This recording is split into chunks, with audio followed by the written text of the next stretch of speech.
Hey Zwifters, I'm Simon Schofield. This is Shane Miller. Hey Shane. How are we doing, Simon? Very well. Day 2 of Eurobike and day 2 of Zwiftcast Eurobike Special, actually. This is going to be, I think it's going to be the peripheral show, I think we're going to call this, okay. Shane, because we covered the big targets yesterday. We did. Let's just, having slept on the big targets, anything kind of new occur to you from what we talked about yesterday from all the big brands? Not much sleeping occurring, actually. We were up till 3 a.m. editing footage, and it's when the bandwidth is good. I do have one fact about the car park, or the RV park here at Eurobike. Everybody goes to sleep at 1:35 p.m. There was parties, there was everyone enjoying the show and letting their hair down. Well, most of us are bald here anyway, let's be honest. Not much hair letting down going on, but at 1:30, boom, lights out. Why? Why 1:30? I'm not quite sure what happened there. It just lights off. Everyone was quiet. Ray and I were sitting there in the RV, and the bandwidth got a little better, so everyone was sleeping. Not sure what's going on there, but a little known fact from the inside of Eurobike. And is there a kind of party atmosphere in the RV, the trailer park? Because there's like tons and tons of people here in RVs. I mean, I know you and Ray are in an RV, but who else comes in RVs? Do like brands camp out in RVs? Look, absolutely. And the reason for that, it's not because it's glamorous or anything, or we like camping in RVs. It's the accessibility to the show. Now, Friedrich Schaffen. No, I'm too deep into my coffee to even try and pronounce that. It's a very, very small town, and this place is a very, very large venue, so you can't mix the two. Traffic in and out, Simon, you know this with a car, so yeah. It takes a few minutes plus every single... It's horrible trying to get in and out of a car. So access to the park here, from the RV park, 5 minutes walk. You're right there, in and out. So we've found it brilliant. It's just convenience. That's why everyone's there. But yeah, there's actually branded trucks there. There are corporate executives sleeping in their RVs. I mean, RVs are pretty good these days too. Yeah, so. Yeah. Well, I'm jealous of your location. I have to say, I'm probably less jealous of the amount of sleeping space you've got, but I am slightly jealous of your location, because schlepping back to the hotel to start editing or find bandwidth is frankly a pain in the backside. Yes. Anyway, the periphery show. Mm-hmm. I tell you what, though, just before we start on our periphery items, I don't think either of us have got much new to say. I mean, I think we covered, the big brands yesterday: Tax, Elite, Cyclops. I think everyone's had time to digest those and have a look at what they may be looking at purchasing or upgrading to in the near future, or what features they like. So it's been a busy 24 hours on everyone's social media across the board. Yeah, and this, anything around Eurobike generates excitement. But the next question, and I've already seen this crop up on the forums, is a perfectly justifiable and understandable question that people will ask, which is, when can I get this stuff? I mean, let's start with the Tax Smart Bike. I mean, that does look to be nearly production ready. Tax are, they excel at volume manufacturing. They've got a huge manufacturing plant. We've both been to it. They source a lot of their parts locally. They know how to build and make and ship this stuff. And they're saying September. Do you believe them? I want to believe them, I do. But we just, look, in the technology space, we just see timelines push out. The clock ticks quicker and quicker every day, I think. So it's probably a bit ambitious. September, October, November, maybe. Look, there's a few little hurdles they still have to overcome with that unit. Just a few small refinements. Look, the bulk of the work is done, though, and the people look like they're happy with what they're riding. So, look, I hope September. We'll see, though. We'll see. Yeah, well, I think that's a fair position. We'll see. I mean, I think if you really, really, really want one of these smart bikes, I don't know whether Tax are doing a pre-order system, but I'd get to the head of the queue, or the front of the line, as our American colleagues say, because I think even if they hit September, supplies are likely to be tight. I think Ray said pretty much the same in his post, actually. Yeah. Look, and that's the thing with these bigger units, and more demand, I guess, across the board for these, and then across the world. Because look, I've posted up little pictures, and I've had people. Well, today 3 people said to me from around the world, "Can you go look at this technology?" So everyone's seeing this demand is there around the world, and that's a real big problem for distribution and sales and getting those channels working and not upsetting the existing apple cart with existing products and suppliers. It's a very complex one. Ray touches on this quite a lot. I've seen Ray weave his magic this week in discussing all this with the suppliers and vendors and how he works, and there's a lot to it. There really is. But look, at the end of the day, I'm sort of here for the consumer. I'm a consumer myself, and I want to see this stuff ASAP too. So I'll go into bat for getting these things on the shelf as soon as possible. Yeah. I mean, the other 2 big brands with significant new products, obviously, are Elite. I'm not seeing too many problems with Drivo 2. I mean, that's significantly refreshed products, but again, the supply lines are in place, the suppliers are in place, the manufacturing model is in place. I think if you want to get that this autumn, winter, you will be able to. Yeah, I can't see any problems with that so far. Yeah. Wahoo, I think, just finishing off on delivery. I mean, good question about Wahoo. I mean, they messed up on the climb. I was about to mention that. They did mess up on the climb, but the climb is now apparently available. They scraped in. And to be fair to Wahoo, their record on announcement and the gap between announcement and delivery is generally pretty good, actually. And I spoke to Chip yesterday. I got so much content yesterday. Some of it is going to take time to edit, and we will be able to hear it. This is a kind of on-the-hop show, another on-the-hop show. But Chip was saying he's not seeing problems, particularly with the fan or the core or the new kicker. Is that kicker 4 now? Kicker 4, but let's have a discussion about the kicker core in a moment, because that's really opened my eyes up. Yeah, you're like, look, what happens with the Wahoo stuff? The climb itself was an exception case. It's a brand new product. No one's done it yet. They're innovating in this market. They've had a few hiccups. They need to make a robust product.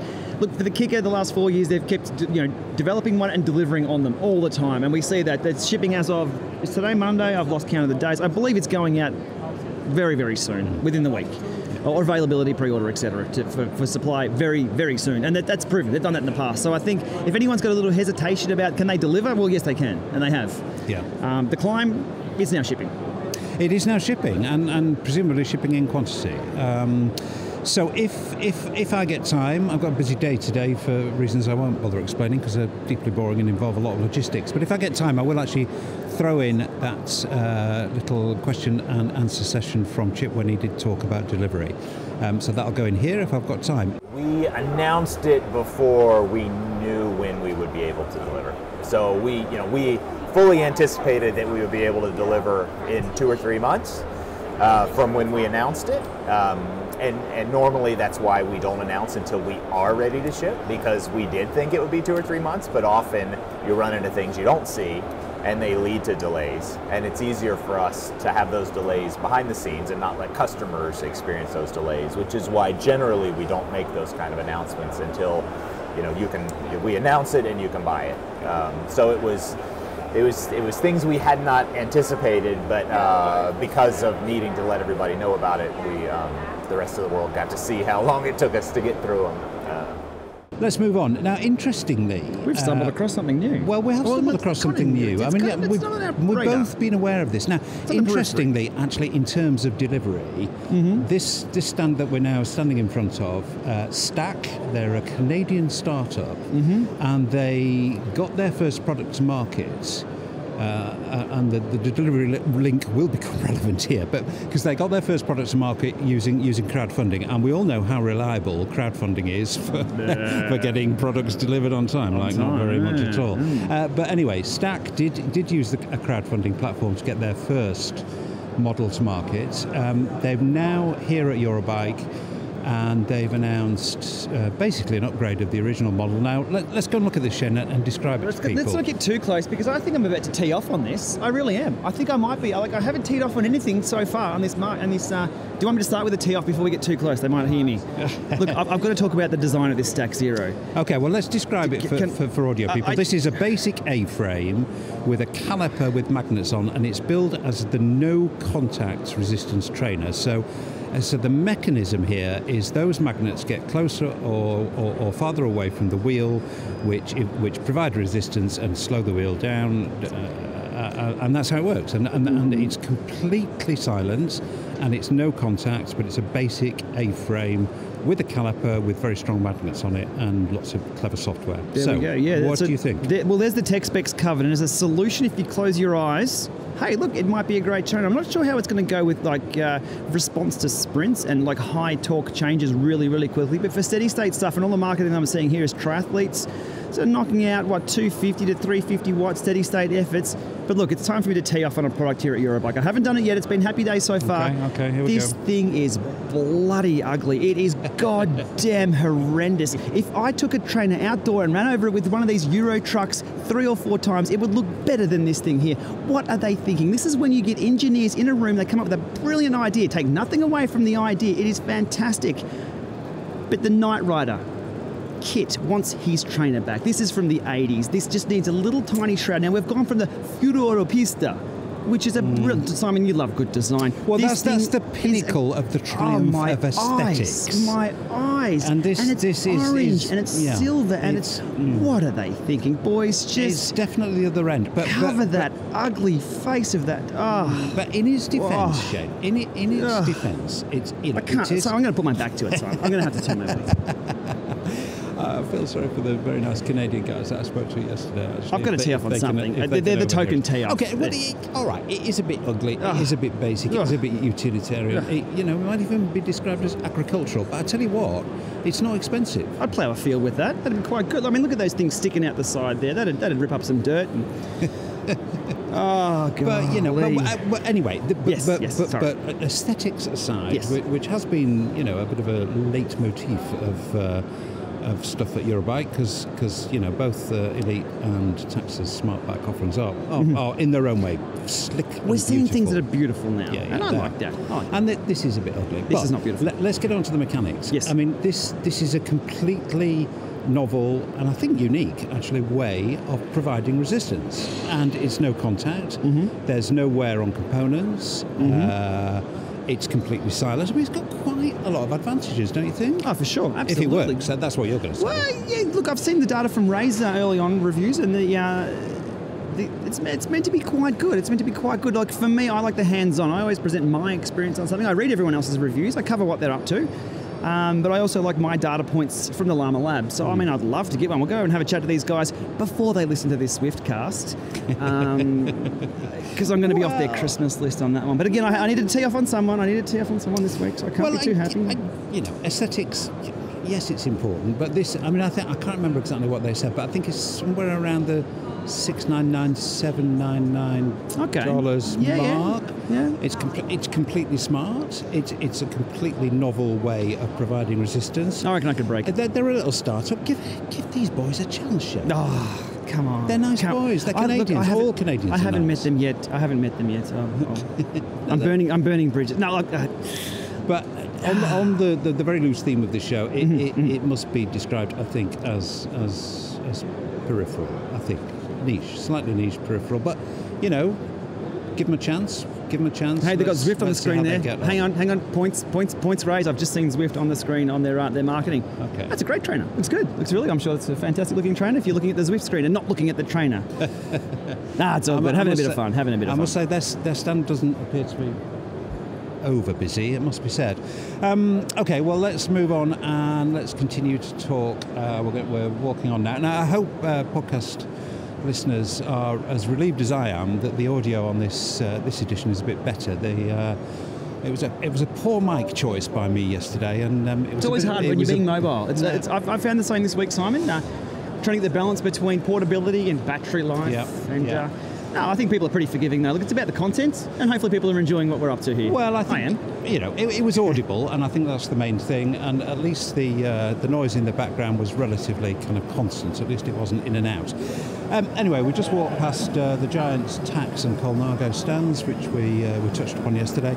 And just around the corner here, actually, is a stand by Muck-Off. Now, Muck-Off. Sorry, what did you call me? What did you tell me? Muck-Off. I thought that was... coming from Australia, we hear that quite often, out on the roads especially. Yeah, no, it's definitely Muck-Off. M for right. mother. M for mother. M-U-C, Muck-Off. So I'll just say that one more time. Although the iTunes, whatever filter they've got on it might catch me out. So, Muck-Off, cleaning products. And they've announced at Eurobike, and we're going to walk over to it so we can see it and wax lyrical about it. But they've announced an indoor range. An indoor range? Yeah, now we're just walked outside. We're going between They're a lube company bringing out indoor lube. Yeah, well, it's not lube. That's the interesting thing. Okay. I'm told their lube, and actually I do use all of their lubes.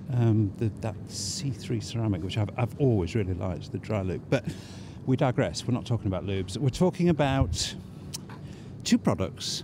Mm-hmm. Okay, one I'm sort of convinced on, the other I'm far from convinced on. The one I kind of am convinced on is it's spray, which is anti-corrosive. Yeah. Okay. The idea is good for indoors. We've seen what sweat can do to handlebars. Sweat is very, very, very corrosive. Yeah. So the idea is you spray this stuff on, and it forms a protective barrier. And if sweat gets on your components, it doesn't rot them, doesn't corrode them. Okay. Yeah, that's valid. I've been using BoShield T9 for that. And here they are. We're just going to walk around the corner and get to Mokov. I did an interview earlier on with the guy at Mokov who's responsible for this indoor training series. So we'll just hear a little clip of that now. Andrew Syme, product development at Mokov. You know, everyone trains to get fitter and stronger, right? So we wanted to develop a range to really look after your bike when you're training and your indoor training equipment, and to kind of stop germs, prevent germs, to keep you training in a nice, healthy, clean environment, basically. So this is like anti-perspirant for your bike kind of thing? You could see it as that. It's more of like a corrosion inhibitor as such. So yeah, it stops that build-up in all the parts that you're sweating over when you're training real hard in your garage or your living room or your kitchen or whatever. So. Well, I mean, we all know sweat's corrosive. So give me some science. How does this stuff actually work? Well, the sweat that comes off you reacts with, you know, your aluminium bolts or your anodized parts on your bike. So this product basically stops that from happening. It creates a preventative barrier over those components. And has this been through a kind of rigorous testing process and stuff? Yes, has it got lots of science in it? For sure. I mean, when we were developing the Sweat Protect product, we did a lot of salt spray testing in the lab. So we took different metal samples, we placed them in the salt spray chamber for 48, 72 hours, even longer, up to a week in some cases. And it was proven that the samples that were put in without the Sweat Protect started to rust after, you know, short amount of time, whereas the samples that were put in that were coated with the Sweat Protect were completely all right, and there was no rust that started to set in after that time frame. So well, here we are, Sweat Protect. Sweat Protect. So here's the can, Shane. You read what it does and tell me. Okay, tell me what you think. And stops corrosion on metal surfaces. Okay, well, why can't we use this outdoors as well? For use all over indoor trainers, here we go. Here's the key, and it expands their market, all gym equipment. Awesome. Okay, Sweat Protect. So I guess I've been to indoor gyms that have A-frames built up that look like bikes, and with Ultegra group sets, and they're horrendous. They've got that crust all salty build up on them. It's kind of disgusting. So yeah, something like that, absolutely. But is there a product out there that'll do that already? Probably WD-40, if you like the smell of industrial things inside. Yeah, but it's kind of drippy, isn't it? And, does this smell, messy. I don't want to put this to my nose, but it's probably an empty. But does it smell of roses? Because if that smells of lemon or lemon scented, that's the angle you need to go for. Okay, well, actually, on scent, he did tell me that the second product, about which I must say I'm a good deal less convinced, and I'm just going to reach over so Shane can have a look at the label on this as well. That's okay. We are deep in peripheral territory here, listeners. Yeah. Oh, antibacterial equipment cleaner. So the idea here is this stops germs building up on your bike. Okay. Were you aware of that as a problem, Shane? I'm okay with my own germs. So, yeah, look, for something like a gym studio, for a lot of spin bikes, maybe, I guess. Yeah, I mean, it's good brand awareness. I'm sure there's some sort of citrus cleaner or some old wives' recipe out there on the internet that would do similar to this. Well, a wet wipe. I mean, frankly, what's wrong with a wet wipe? There we go. We can just wipe the bikes down with one of those, and you're good to go. Look, this is a bit of marketing as well. I think antibacterial, that's a good... it could also be anti-terrorist spray as well these days. It could be, what else is... It could be vegan as well. I mean, we could just hashtag all of this to make sure it sells a little bit more. I'm just looking at the label here. It's very grungy sort of... I mean, it's the whole muck-off label brand thing. Look, it's good to have a product out there. It's for people to choose, and if people get to want to choose it and buy it, it's there. Yeah. So... Well, I must say, yeah. I think I'm going to give him. I think I'm going to give him 5 out of 10 because actually, I mean, I'm not a big fan of sprays for everything. You know, more of a roll-on, are you? You roll deodorant? Yeah. This is bike deodorant. That's all it is. That's what I said to him. It's bike deodorant. Yeah. I'm not a huge fan of spray, and sometimes, we have to accept that we do live in a dirty world, and actually, it might be quite a reasonable idea occasionally to be exposed to a little bit of dirt. So it's a miss for me on the antibacterial equipment cleaner, but actually Sweat Protect, I could be convinced on that. Yeah, look, as I said, the BoShield T9 I've used in the past, which it's used to protect, it adds a thin sort of waxy layer once it dries. Absolutely. If that's the same kind of gear. Let me have a look at the label on the back here. What does it say? Has not been tested on... Oh, come on, you've got to test this on animals. No, just kidding. Keep out of reach. There's no ingredients here other than... we've applied a ton of marketing to this product. We hope you love it because we love it as much as you should love it too. There we go. Hang on, here we go. Against testing on my homies. With a little rabbit symbol. That's kind of funny. Muck Off. People haven't seen this before. If you haven't picked up a Muck Off product, they have a little bunny there that pretty much says, and it indicates hasn't been tested on animals, which is kind of cool. So look, in this day and age, you've got to be able to, I guess, test on something else. Bunny protection factor. 10 out of 10 for the rabbit saving on the sweat protector. I think it has merit though. There, absolutely. And I do use a similar kind of product on my handlebars before putting tape on. Yeah. Okay. Well, top marks to Muck Off for hurling themselves at high speed onto the indoor training bandwagon, and at least one of those two products looks as though it's kind of okay. I do like the cooking mittens though across the disc brakes there. They've got actually cooking gloves. They've put on the innovative stuff. Now Simon has to get B-roll of that to show everyone what it's about. Interesting, isn't it? Well, my views on spinning discs of death. Good for slicing meat. I think they're completely unnecessary and ought to be banned. Anyway, moving on. Sure. So staying peripheral, slightly peripheral to our kind of core business, which is indoor training. The core business. Are we going to segue to the core? Eurobike has a series of awards. There's I was going to say dozens. That's a slight exaggeration, but there's an awful lot of them, and they were announced last night, I think. And one of those awards has caught your interest, actually, Shane. It's kind of related to indoor training, I guess, or at least it could be. So, tell us what it is and why you're kind of excited about it. I do like tech and innovation and changing things. Look, the bicycle itself is 100 plus years old in the frame shape and size. The chain itself and the way chains work is many years old, with a few small refinements here and there. Ceramic Speed have come up with this carbon drive. All I can say is it's already. A crank drive for a bike. Oh, look, I'm highly suspicious of it, but I wanted to check it out. It was very, very different. So you've got rather your teeth facing, I guess, up on the chainring. They face, I guess, think 90 degrees to that, so horizontal. Right. And it grabs some... That's on your cassette? On the chainring. On the chainring, as well. Okay, and it grabs, and it just drives... So they're like 90 degrees? Yeah, so the chainring here, because everybody in the Zwiftcast world listening to this on audio can see what I'm doing with my hands here. It's toothed like this and this. A little different, I guess, to describe it. Have a look online for it, a few things. No, I get that. So they're like sticky out teeth instead of pointy up teeth. Yeah, so it actually grabs the drive belt itself, the drive, and they're even looking at putting gearing into this, to moving this thing in and out on the back, big cheese grater dinner plate thing there. Look, you've got to see it to know what it's all about. But I love the fact that they've come out here and stuck their necks out and put new products out, similar to what we're seeing from Cyclops, bringing out that weird-looking rocker plate. Wahoo bringing out, the fan and the Climb last year, doing things a little different, sticking their neck out, taking the risk. Definitely a risk for this one. They're aiming at the professional high-end cycling market first. I think this is probably more for the e-bike.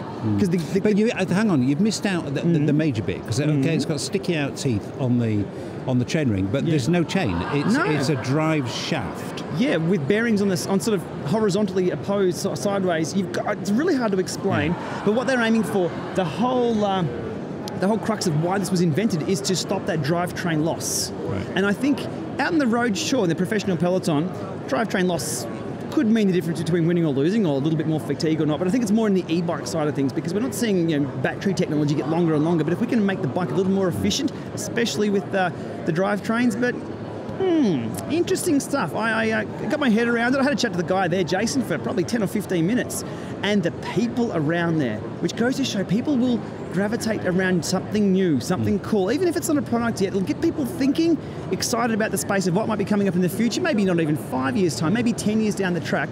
If you can see something start here as an idea, it's pretty cool to see it eventuate and where things are taking. So, and that's what keeps the industry ticking over. Yeah. And I mean, I guess when you stop to think about it, so it takes the chain out of it, which is a wearable part, it takes the chain out of it, which reduces noise. I think it also eliminates the rear derailleur, doesn't it? It does, yeah. Because the crankshaft basically moves up and down the rear mech.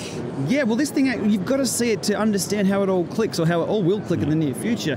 Yeah, it sort of moves in and out on the horizontal drive shaft, where the gearing actually is. It's pretty cool. And the bearings itself, and this is one thing that got me, but I'll also negate it in a second. The bearings themselves are actual bearings. There's no, see, a chain at the moment is a friction bearing. It slides across each other. That's why we use chain oil. These can use real bearings to roll over. So it's really, really nice and smooth. But the problem that I see, and I brought it up with the engineers standing there, and they said, one of our major challenges, the surface contact area of the two cogs, I guess. If you get two cogs interfacing with each other, you've only got a very, very small surface area. On a chain at the moment, it wraps around the chain probably by a few inches, and the chain ring at the front, again, by a few inches. The front's not a problem, it's got enough teeth, but at the back, if you're in, say, the 11 or the 12, actually, it doesn't matter what gear you're in with this, because it doesn't really change. It's only, the surface contact area is probably only maybe less than a centimetre, or maybe 2 centimetres on this thing. So if you're putting out massive sprints on this, it's not going to be ready. Things are going to explode. Yeah. But again, good technology, harder materials, more testing. I'm keen to see where this goes. I mean, we've seen crankshafts on bikes, or nascent crankshaft ideas on bikes before. They've never really taken off. You can see the advantages. I mean, lighter, cleaner, quieter. All of those things are generally good things. And if you enclose them, they'll be absolutely clean as well, if they can enclose them. And yeah, we should see. And also, I mean, if you get the chainring big enough on the back, you'll almost have infinite number of gears as well. So there's no swapping things out, less wear. I mean, the list goes on. In theory, the list goes on. Yeah. In practice, we might be talking about another Stack Zero here in design. We don't know. No, just a callback to it. It's all good. It's all good. Okay. Well, I think. Do you know what? I think that's more or less done for today, actually, and for this episode. I mean. I think this may be more of interest to you and I than the listeners, actually. But the date change for Eurobike, I think it's backfired. I mean, I think it's hugely backfired. I've spoken to a couple of people I speak to when I come to Eurobike regularly, and they've all said it's quieter than normal. Yes, I think it is as well. I mean, how many media are at there? And Ray's mentioned this the other day. How many people, all the media are at the first 2 or 3 days of the Tour de France. It starts, maybe not there at the end because people get a bit lethargic about the racing and it's 3 weeks, geez, it's time to go home. People, the fun and shine is worn off. But this kicks off on those first couple of days of Tour de France. So the amount of white RVs that are available to hire, probably a little bit lower at this time of year around this area. And the industry, it's kind of a weird one. So much so they've actually pushed it out for another month in advance next year. So they've just sort of chopped and changed. But I tell you what, sure we were about the Zwiftcast, and maybe not. This is a periphery show. But what I want to share though with people is walking around here though. You get a sense of everybody loves riding a bike. Everybody's involved, and they want to help everyone out. Fair enough, there's a few salespeople, but we know how to manage and weave our way through those people. Everyone's got a smile on their face. A bike goes zooming past, and rather than someone going, "Oh, I nearly got clipped," everyone goes, "You go, awesome!" It's just this. And as we saw before, well, you're amongst friends, aren't you? You are. You're amongst friends. Everyone enjoys that sport. It's really good. Everyone's fit and healthy, looking happy. It's middle of summer here. And I tell you what, one thing I really do love is you'll be walking along and there's faces and there's people and there's a CEO. Hey, Eric, man, how you doing? As we walk past in random hallways and everyone's saying hello and g'day, and it's a bit of a celebration, I guess, of where we've gotten to. Yeah. And you were telling me your Australian accent's radar detector is set to high. I've got an Aussie Varia radar on the back of my bag here, and it detects an Aussie within 20 metres approaching. I did see this happen yesterday, actually. Actually, I did. It was Jonathan Cantwell, ex-Tour de France rider, previous Tour de France rider himself, sprinter. And he walks past and he says, "G'day, mate, how you going?" And I'm like, "Oh, that sounds..." Because we spend a week over here... Aussie detected. Yeah. With my Varia Aussie radar went off there. I think that's a product in itself. And we spend people talking with UK accents. It's kind of funny talking about accents. Everything's so global these days anyway. But I don't have an accent. Everyone else does. So when I hear somebody else without an accent, they're my people. They're my people. Okay, well, I'm kind of nearly done here. I've got one big interview to do this afternoon. I'll be talking to Simon Tax, Mr. Tax, the boss of Everything Tax, which is going to be interesting for me. Ask him some interesting questions, I hope, particularly on that delivery schedule. So let's finish off. Now, I know yesterday, and I know it's a very traditional way to end the Zwiftcast, but... And I did ask you this yesterday, and you gave us some kind of ridiculous, facetious answer about gloves with llamas on. But I mean, really, what's been your very favoritist thing? Let me reach into my bag. I said gloves with llamas on them yesterday. Simon, can you explain to the listeners what you're seeing here in my bag? I'm seeing gloves with Unicorns. Oh, with unicorns on them. I have some. I wasn't joking. I think these. I'll do a giveaway to somebody with some kids with some unicorn gloves. I saw these last year. Tiny. I know they're only kids' gloves. I love them. I love the fact that new bike day when you get a new bike, you want to go out and ride. Yeah. Things like this get kids out on a bike. So okay. Time to play serious. I actually do have those gloves. You can hear them rustling here in my bag. I really good sound effects. Unicorns are awesome. Look, I think the Kicker Core. Right. Okay. No, I'm all about innovation and improving the experience. But look, the Kicker Core has surprised me. It's of Ray and I's videos, especially mine. It's getting probably the least attention of our videos because we didn't have one to do a hands-on and ride. We just did a sort of, here's what's out there, here's what's coming, we're going to grab this one soon. It's a bit of a product information thing. But look, it's cheap. And it's a Kicker 3 that's silent. It doesn't come with a cassette, so it's a little bit different with adjustability. I've had a quick chat about that today that I'll put up later on my channel. But the Kicker Core, when people have asked me yesterday, is there an upgrade path for is there a retrofit kit to make my new Kicker silent? Because the Kicker 18 to Kicker 4 is a silent trainer. Can I upgrade mine? Because people have done that big investment on their, over $1,000 trainer or so. And the answer is, well, no, there's no upgrade path for a number of mechanical reasons. But the upgrade path is to sell your current Kicker and go get a Core. It does. Yeah, and they do hold their price, Kickers. They do. I mean, they do. Yeah. So smart trainers in general hold their price. They do very well on the second-hand market. I'm surprised at this one that they've brought out. I mean, we heard last year the Diretto did very, very well, surprisingly well. I think the Core is going to be the go-to trainer. It's quiet. If they had have kept this, look, from my point of view, to sabotage your mid-range and to put people towards the top end, you'd put the old belt on this and make it a bit of a whining thing with, a bit of a cheaper or a lightweight. So the Core, because it's slightly passed me by, actually. Yeah. The Core has got the new Kicker quiet technology on it, basically. It's a Kicker 17 that's quiet. So you're only giving up the adjustability, but everyone lives on flat ground, let's be honest. Yeah. And you can, a little phone book here or there doesn't sort of go astray if you need to level things up. No adjustability in height-wise, but look, most of the time we're on a road bike, or we can put a chock under the front wheel. So what we've got here, we've got a Kicker 17 in disguise at a lower price point. Yeah. And I rode it last night. Ray and I, we happened to go past the Kicker, the Wahoo booth, and happened to put a Core in our bag.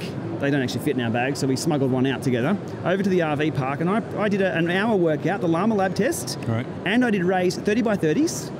The data was good, and the people next to us were having cheese and biscuits as we were doing sprint tests. I kid you not. Undisturbed? Yes.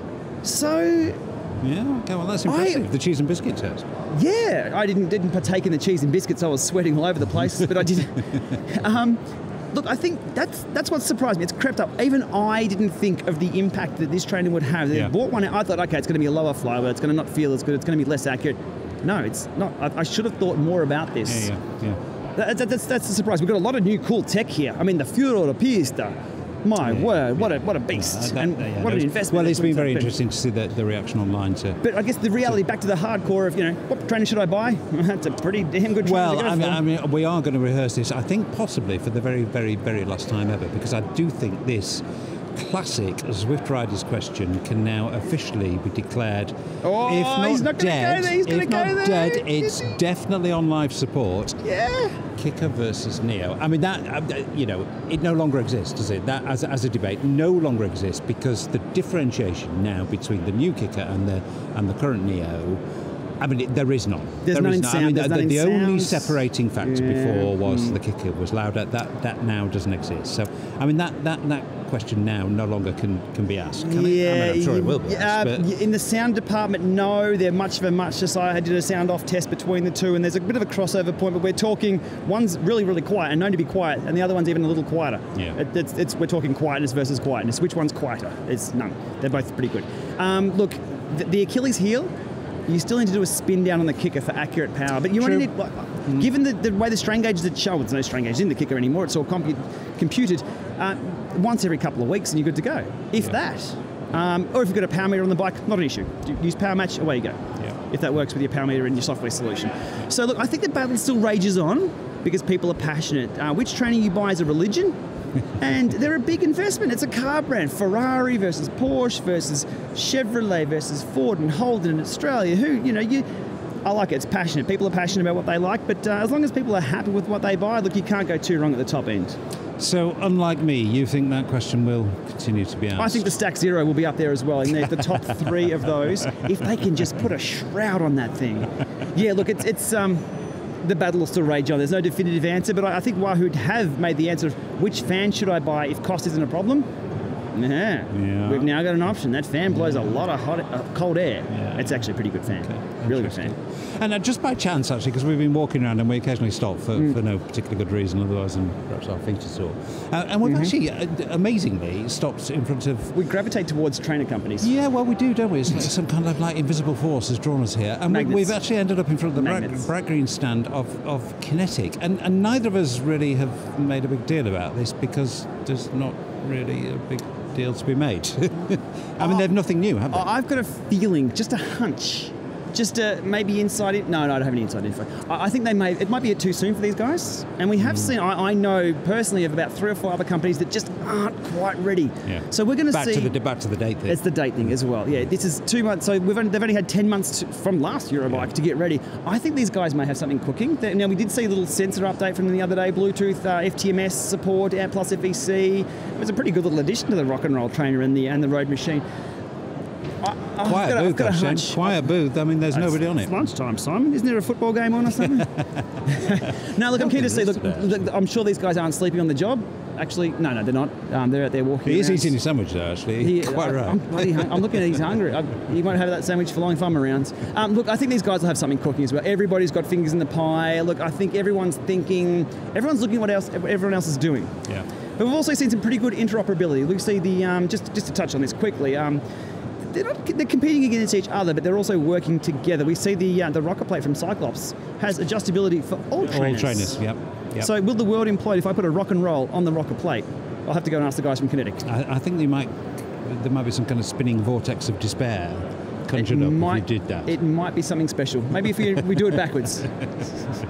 Okay, well, we are going to finish off here, and I'm just going to give my verdict on the thing I've seen that I've been most impressed by. The shallow, easily impressed bit of me obviously was impressed by that astonishing piece of design. Fuori pista. Yeah, Fuori pista from our Italian friends. And I did like it. And it's done such a brilliant job for them. It's drawn so much attention to the brand and the stand and the booth and all the rest of it. And I like it. Call me shallow, I like it, actually. But if I'm being serious, the product I've most been excited about, that I think is genuinely going to be a cliche alert, a game changer, is the TAC Smart Bike. I mean, it's a great looking piece of kit. The potential is I only had 5 minutes on it, but it did ride very, very well indeed. It's building on the Neo, which we know is a super successful platform. They look to me as though they've got the adjustability of it right. It's got all those advantages, or most of the advantages that the Atom had without the Atom's, frankly, awful performance on Zwift, as demonstrated by your video. And I think, obviously pricing's an issue, but I do think that guy that said to me yesterday, when I said to him, is it worth $2,000, $2,500, and he said, it's worth that not to put my $6,000 road bike on a turbo. I do think that's a very strong and powerful argument. Yeah, look, I listened to all the comments on, that price is ludicrous, that price is, that's too high, is it April 1st with all this sort of stuff? And people say that, and then they go out and buy it. Because at the end of the day, we want a solution, and a lot of the time, it is... Maybe it depends. Value for everyone is different. The price is the price. Yeah. Is it value to you or is it value to me? A lot of people ask, is it worth me getting this? I can't answer that. I've got them all because I'm looking for that perfect trainer still. I'm looking for that perfect wave to surf. It comes down to value, but again, if it provides a unique enough, excellent experience, if you can jump on that. Simon, you do the hump day ride on Zwift every Wednesday night. I see you sneaking in there. If you jump on that on one of these bikes and you forget that you're indoors, and that's the kind of experience it provides, and you can just step on and pedal and it fits and it feels good, the inertia's good, the gear changes are good, the resistance is all good. It's not. We're not asking 10 grand. We're not asking 14,000 euro for this. Yeah. It's within a reasonable range comparatively to all the other products and devices we have as a whole. I mean, I'm looking at a bike here on a $700 trainer. It's a $5,000 bike sitting on there. Yeah. So. It's I tell you, I've just thought of an excellent. It's half of that solution's in front of us. So Well, I've just thought of an excellent argument, actually. It's this kind of argument that blokes deploy in front of their wives, but a bit like the one that wives use when they say how much they've saved by going to the sale to buy the thing that they didn't really. Yeah. Anyway, let's not go into that. But on that kind of line of thinking, that kind of weird logic tree that we use sometimes when it comes to bicycles and wives, you could argue actually that I don't know if you do, but I permanently have a bike attached to a turbo trainer. So if I bought a tax smart bike, I'm actually gaining a bike. I'm getting a bike free. Oh, there we go. There's a way to spin it. I'm not sure it quite works that way. But suddenly my turbo training bike becomes available to use. There you go. If it's adjustable and it's there, look, you're more likely. I think if there's not scientific studies, I'll do one right now. There we go. The results are in. I think if there's a bike on the trainer, you're 99% more likely to jump on and swing a leg over if it's not already set up. If it's set up, 99%, there we go. There's the stats. Yeah. They're made up. Okay. All right, well, that's it. That's it, listeners. I hope you've enjoyed this one. A bit more kind of rambly, very unplanned, actually. I mean, Shane and I kind of got our heads together for a couple of minutes and said, what should we talk about? I mean, we did cover all the big stuff yesterday. There is some video from me coming, but you're just going to have to be a bit patient about that because editing has been... well, pretty much literally impossible.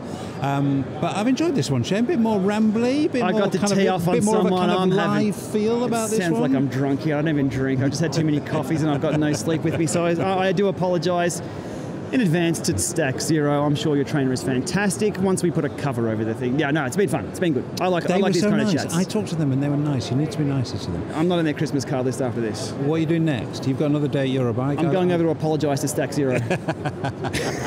You're going for a ride in the mountains, aren't you? That's the plan. We've got some editing to do. We'll see how far we go in the car. And just enjoy the sunshine here and use all that indoor experience that we have. And we actually have been getting some indoor rides here at Eurobike testing equipment. So put that fitness to good use and get out on which side of the road do we ride on here? The right side. The right side. I'll figure that out when we get out on the road. So looking forward to it. Yeah. Well, I'm feeling extraordinarily fat and unfit because I think this is my 8th day off the bike, which has not made me happy at all. So I'm going to get myself back to the UK and hopefully, in between must-see appointments for a certain round ball game, hopefully get out on my bike. Shane, it's been a pleasure, a delight, highly instructive and a good deal of fun. Thanks very much indeed for your time at Eurobike 2018. Thanks, Simon. Good seeing you, mate, and good seeing you here in person.